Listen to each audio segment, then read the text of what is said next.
So a couple of announcements. Uh, we have our new engaged Buddhism board in the room, and we're also setting one up on the newsletter and website. It's really sweet. There's a whole little hive of people that are compiling resources and making it beautiful. So you'll see the newsletter, March newsletter will come out on Saturday, I think, and it'll be there, and it's already on the website. So just offering a place where you don't know what to do, nobody knows what to do in terms of responding to this moment and what's happening in the country. Is there suggestions there? So it's a resource. This is our, we've been, the Sandokai, the harmony of difference and equality. We've been studying and practicing with it for about a month, a little over a month, I think. It's our last time. I hope we're gonna have a little time at the end to talk together and to talk in a big group. We'll see what happens. What we're gonna start next week, I thought, what would be a helpful, good thing to do now in this time? What would be supported? So the loving kindness, the Metta Sutta, which is a Theravadan, so it's early Buddhism. It's said to be the words of the Buddha. We chant it here, and the origin story is, I'm probably going to embellish and not get it quite right, but the origin story is more or less that the Buddha said to the monks, go out in the forest and meditate. And they went out in the forest to meditate, and they came running back afraid, and they said, there's forest spirits out there and they don't like us and they don't want us there. So the Buddha gave them the loving kindness meditation and said, now go out and chant the loving kindness meditation as you sit and as you walk in the forest, and everything quieted down and people got along. The forest spirits decided maybe it was okay that the monks could be there, and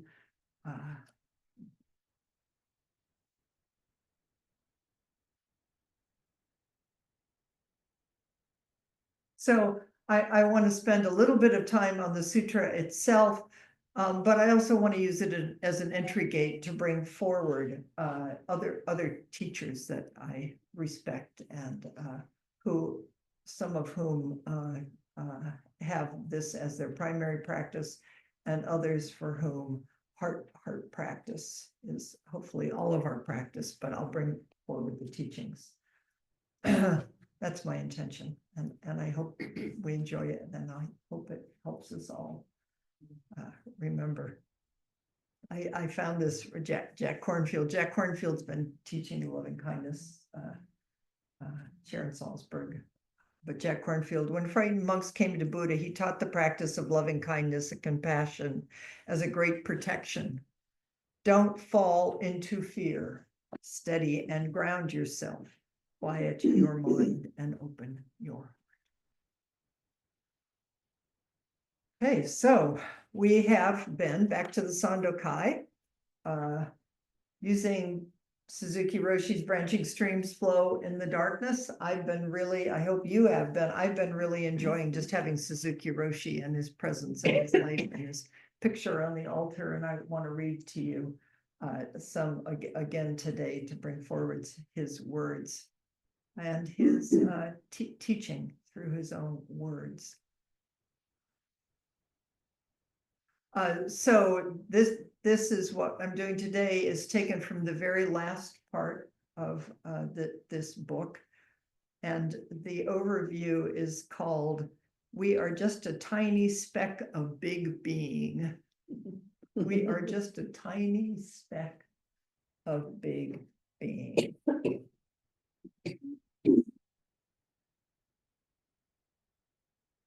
And Suzuki Roshi says, which is really one of the fundamental intents of this teaching, the harmony of difference and equality, and Dogen's teaching and the teaching that's brought forward in this particular lineage, is that there's a difference between study and practice. There's a difference between knowing something in your head and knowing it in your body, of actually practicing with it.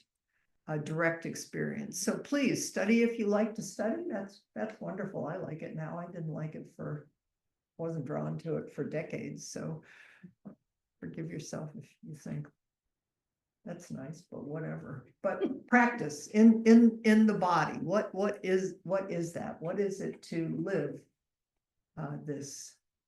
What is it to be a true human being? What is this bodhisattva path? So I'm going to read you a little Suzuki Roshi.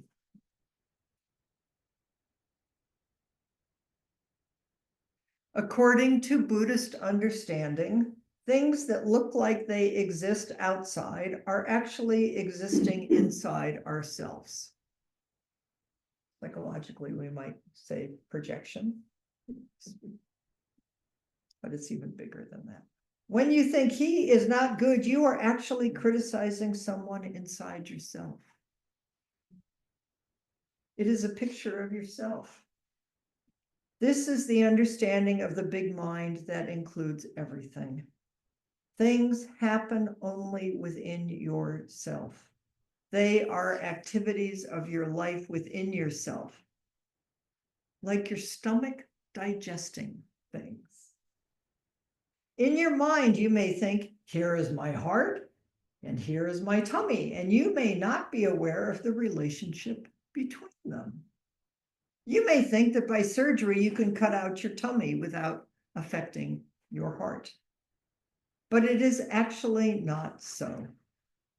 Your tummy and your heart are closely related to each other. And if you make your tummy strong, your heart may be improved. So it is not always necessary to have a big operation on your heart. When you understand that things are closely related, there is no need to say tummy or heart anymore. When you are in good health, you don't necessarily know what is going on in your physical body. When your life is sound and good, you don't talk about him or her or yourself. The way to obtain this kind of harmonious life within yourself is by practice. Talking about things is like arranging food on your plate. This is the part he's talked about this image several times through the book, and I haven't brought it forward, and I'm so glad I have a chance to.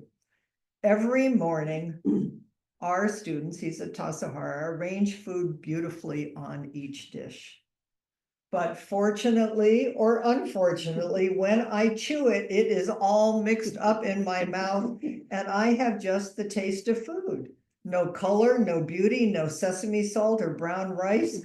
It is even more mixed up when it reaches my tummy.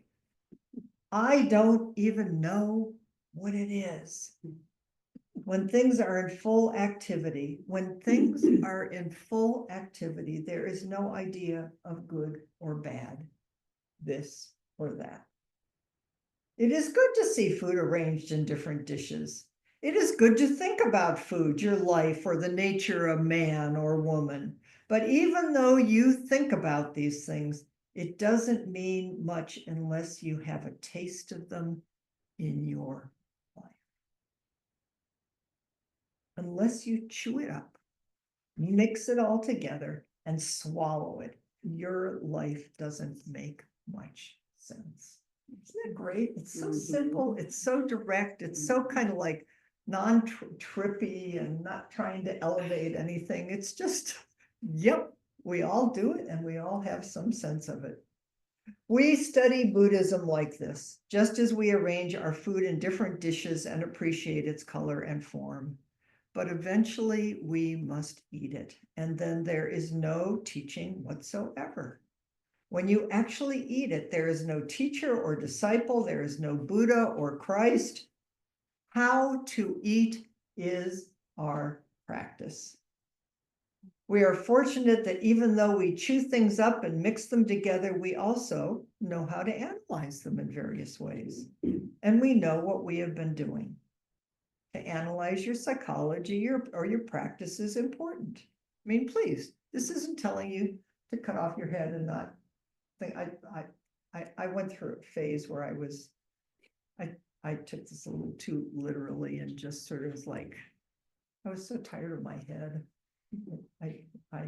Body, it's all body, and it is. But you know what? The head sits on top of the body, and the body is here, and they deeply need each other. So please think, analyze, study the self. Dogen says study the self, but to study the self is to forget the self. And to forget the self is to know the self. And the more that you just know the self, be the self, the 10,000 things come forward to enlighten you, or you're intimate with it.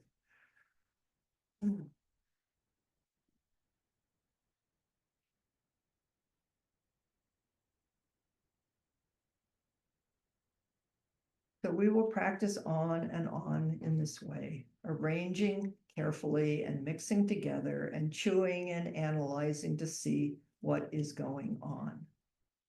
What am I doing? It's giving us that question to carry. What am I doing? In this way, analyzing in a bright light and mixing in a dark room over and over, our practice goes on endlessly. At the end of the Sandokai, Sekito, who wrote it, says that if you go on in this way, step by step, it is not a matter of 1,000-mile trip or a 1-mile trip. There is no enlightenment and no ignorance. Because we are going on, and we are always on the path of the Buddha. We are going on, and we are always on the path of the Buddha. Remember the little slogan, the Buddha is always here? But if you stop working and stick to the idea of good or bad, then you will have difficulty like crossing a big river or a high mountain.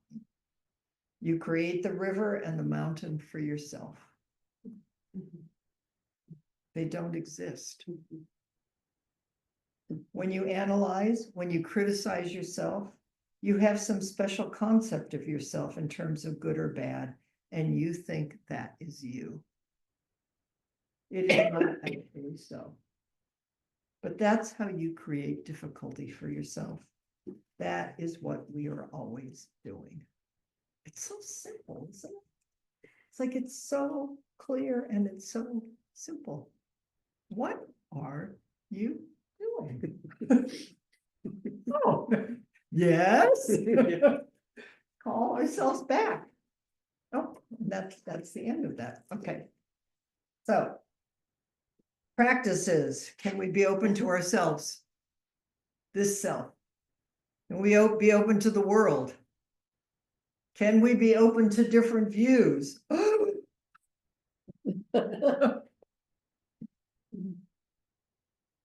Can we sit in the tension and the not knowing?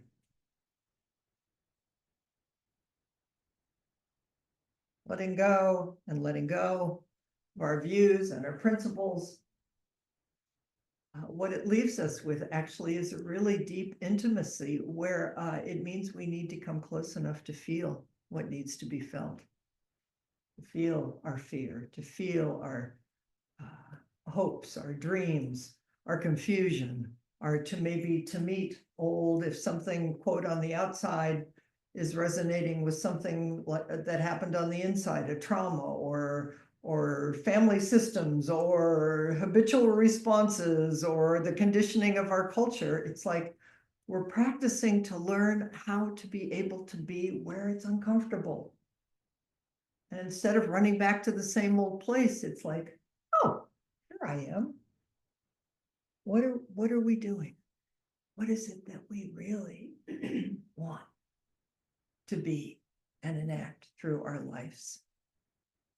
So we the beautiful practice, and it's kind of the practice. Well, it's not the practice of Zazen. Is we sit ourselves down, grounded,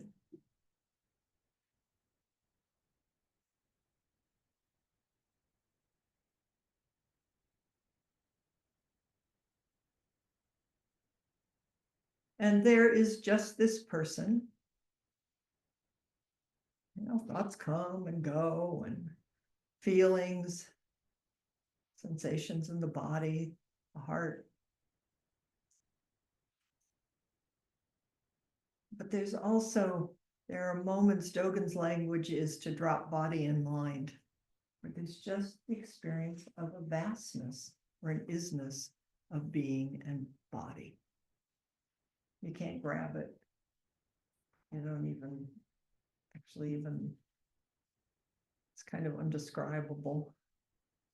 But there is more and more. This is both the harmony of difference, of just being completely this self, and of also the equality of being here along with everything and everyone, and coursing in this river and climbing these mountains together and becoming more and more true human beings. Just letting things come and go.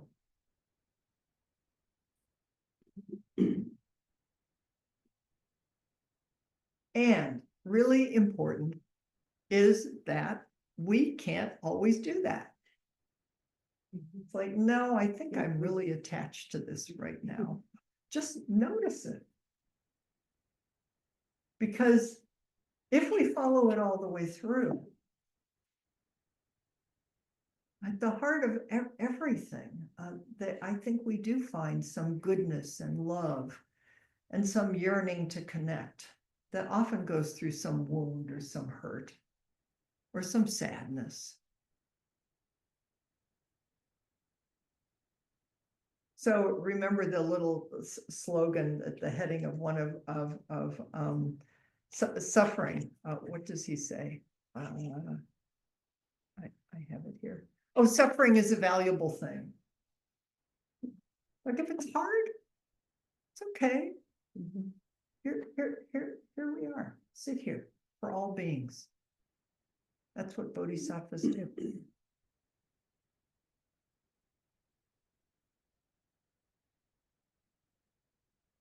So I wrote down a little a kind of compilation of the Sandokai that I'm going to bring forward. And then I thought maybe we could chant it together.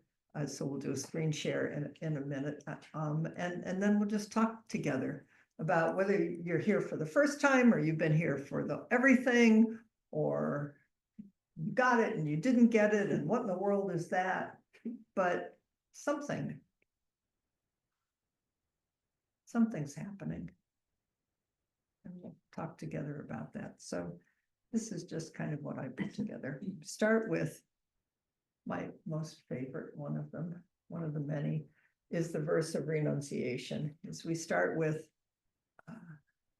to me, this is just, I am a human being. All my ancient twisted karma, from beginningless greed, hate, and delusion, born through body, speech, and mind, I now fully avow. Yep, greed. Yep. Hey, oh, here it is. Oh, delusion could, yep. Okay, bow, take a breath, stay with it. Don't go over it. Don't get lost. Well, you may do both, but come back. Vow is to come back, to be here with and for all beings.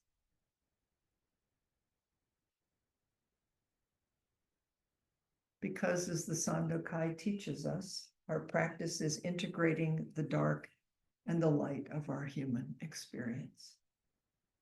In the light there is darkness, but don't take it as darkness.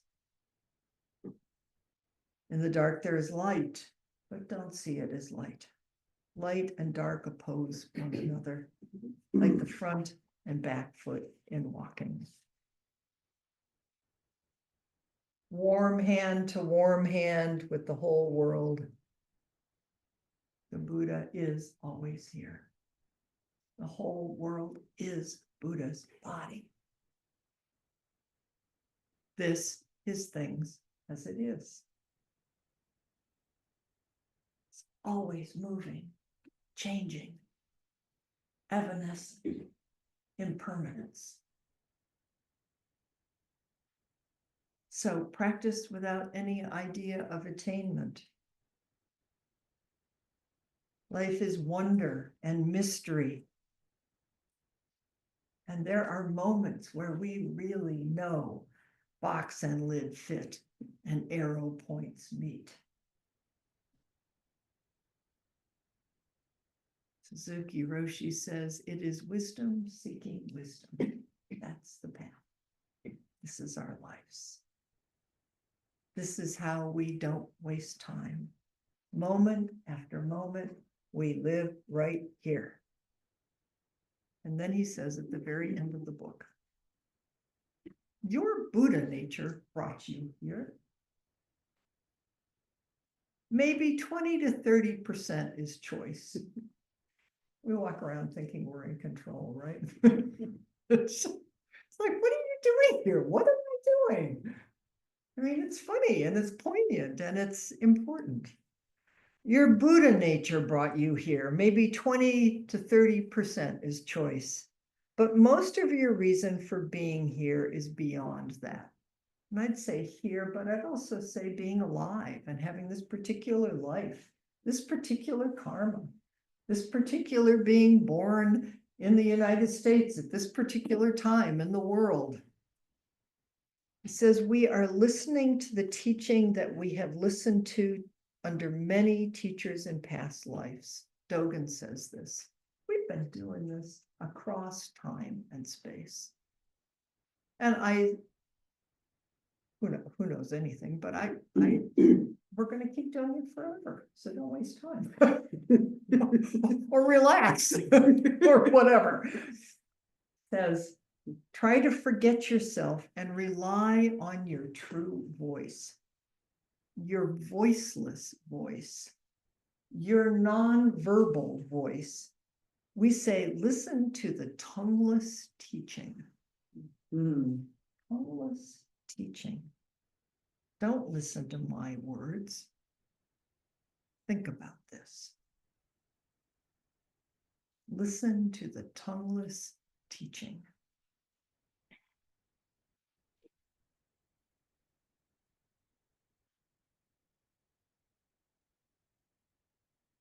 So let's chant the Sandokai together and listen to the tongueless teaching. Without trying to figure it out, just intuitive body. And just see what arises and comes forward for you. And then we'll have a chance, I think, to be in small groups and maybe come together for a larger group. And what do we hear when we listen deeply? Can you guys see the Sandokai on the screen? Cool. We got them? It's on page 8. Marilyn needs one. What?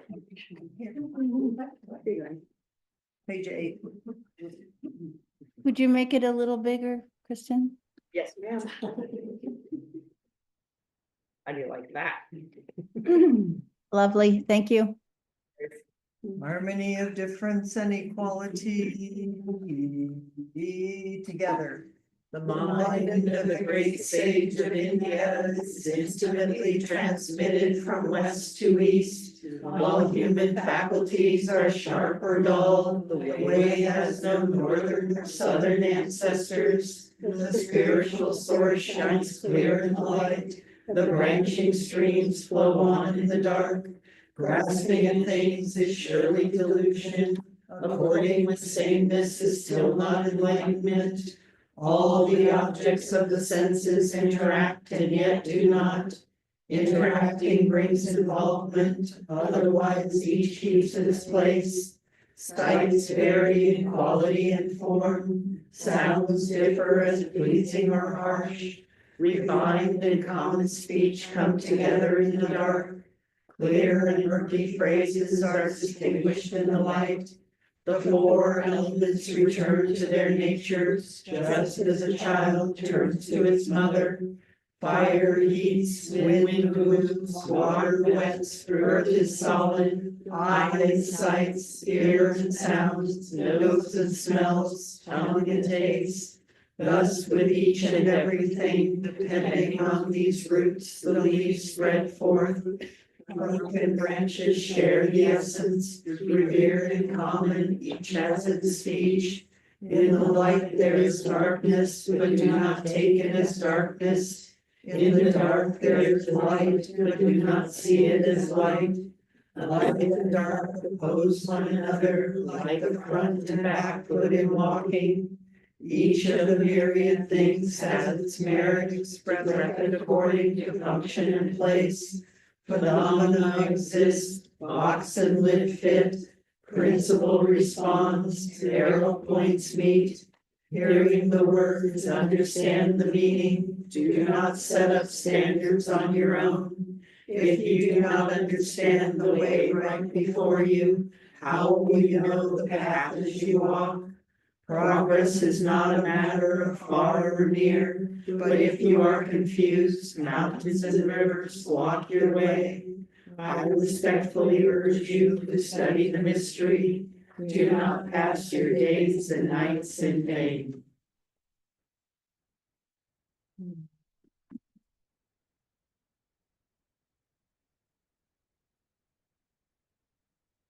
About. Hmm. We get together in groups of 3 and each person has, you can sort of time each other more or less.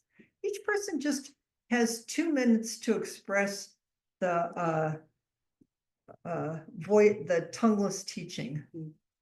It's like, what arises for you? You don't have to be smart or wise or get it right, or just what arises for you in this moment. How is the Sandokai singing to you in your life, in your body at this time?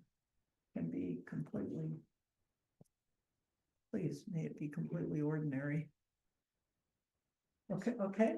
And you can also say, I have absolutely no idea, and then you have the rest of, and then you have the rest of the time to see what comes out of your